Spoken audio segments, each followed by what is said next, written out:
In the heart of a sun-kissed valley nestled between two great hills were two rival villages, Ratan and Bayi. Though they shared the same river, the same moonlight, and even the same harvest winds, age-old disputes had carved hatred into their hearts. For generations, a fragile peace barely held their tempers in check.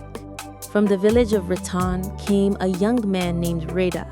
Strong, quiet, and fiercely loyal, Reda was the lifeline of his small family. His mother had passed when he was just a boy, leaving him to care for his two younger sisters.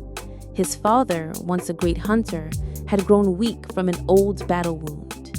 So Reda carried the family's burden on his shoulders, working in the city, juggling jobs, mechanic by day, taxi driver by night, sending every last coin home.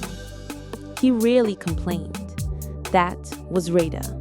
But one dusky evening, as the sun painted the sky in fire and blood, a call came from home.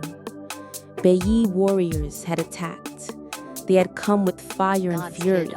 Houses burned, elders slaughtered, and in the chaos, Reda's younger sister, Aziz, was taken, dragged into the forest by the warriors. The message was short.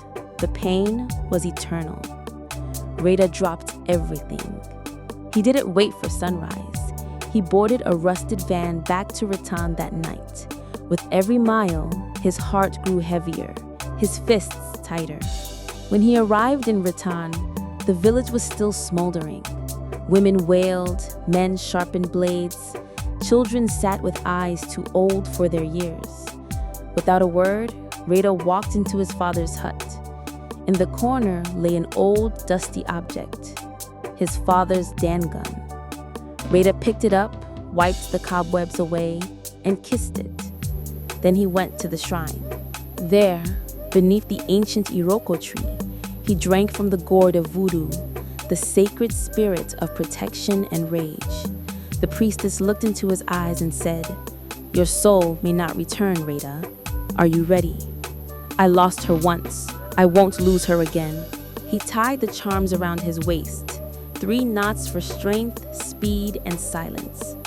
At dawn, he marched with the war party into the forest. They moved like shadows. Guns roared, spears clashed, blood soaked into the soil of the ancient land as Ratan and Bayi collided in a rage-filled dance under the trees. Screams echoed through the forest canopy. Trees wept leaves as men fell. And yet, Reda pushed deeper, his heart searching only for one thing, Aziz. He thought he heard her voice once, faint, pleading, calling his name. He followed it. Then came silence. When the smoke cleared and the warriors of Ratan returned, tired and broken, there was no sign of Reda. They waited, they searched, they cried out, but the forest only answered with the soft rustle of leaves. By noon, when the sun should have shone brightly, dark clouds gathered over Ratan. The wind stilled, birds stopped singing, the village plunged into daytime darkness. And then came the weeping. Men who never cried bowed their heads in grief. Mothers clutched their children tighter. The young lit fires and sat in circles, speaking of Reda, the lion who walked into the storm. Days passed, then weeks, but Reda never returned. Yet they say that in the dead of night, when the wind blows through the trees, if you listen closely, you can still hear footsteps, strong, sure, and determined.